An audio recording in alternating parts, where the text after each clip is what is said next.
فرض نماز پڑھنے کے لیے 4 چیزوں کی نیت کرنا ضروری ہے۔ اگر ہم فرض نماز پڑھنے کے لیے جا رہے ہیں تو اس کے لیے 4 چیزوں کی نیت بہت ضروری ہے۔ پہلے یہ کہ ہم نماز پڑھنے کے لیے جا رہے ہیں، یعنی اللہ کی بارگاہ میں حاضر ہونے کے لیے جا رہے ہیں، نماز ادا کرنے کے لیے جا رہے ہیں، دل میں یہ نیت ہونا چاہیے۔ دوسرے یہ کہ ہم فرض نماز پڑھنے کے لیے جا رہے ہیں۔ دوسرا کیا کہ ہم فرض نماز پڑھنے کے لیے جا رہے ہیں۔ تیسرا تعین وقت، یعنی وقت کا متعین کرنا۔ آیا ہم ظہر کی نماز پڑھنے کے لیے جا رہے ہیں، یا فجر جا رہے ہیں، یا عشاء، یا مغرب، یا عصر، ان 5 وقتوں میں سے ہم کون سی نماز پڑھنے کے لیے جا رہے ہیں۔ تعین وقت بھی ضروری ہے، تعین وقت کی نیت کرنا بھی ضروری ہے۔ اسی طریقے سے اگر ہم امام کے پیچھے نماز پڑھنے کے لیے جا رہے ہیں تو پھر امام کی اقتداء کی نیت بھی ضروری ہے۔ تو معلوم ہوا فرض نماز پڑھنے کے لیے ہمیں ان 4 چیزوں کی نیت کرنا ضروری ہوگا۔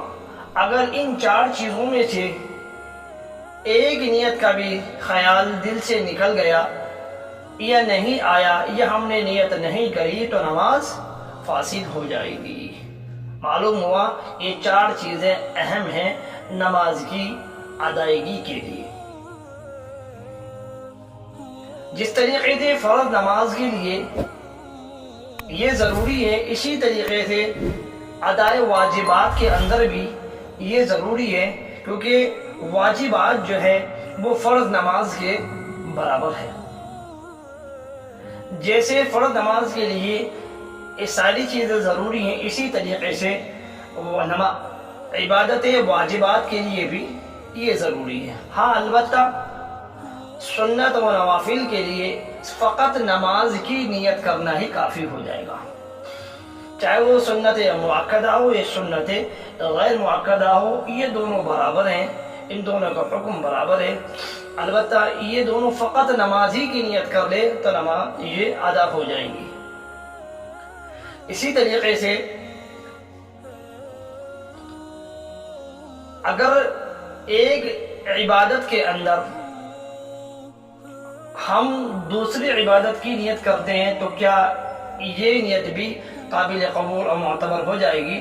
مثلا کسی انسان نے فرض نماز کی نیت باندھ رکھی ہے، یہ نماز پڑھ رہا ہے، دوران نماز کے اندر اس کے خیال آیا کہ میں روزہ بھی رکھ رہا ہوں، تو وہ روزے کی بھی نیت کر لی، اس نے دوران نماز اس نے روزے کی بھی نیت کر لی۔ اور جب روزے کی نیت کر لی تو کیا یہ روزے کی نیت قابل قبول ہوگی، معتبر ہوگی؟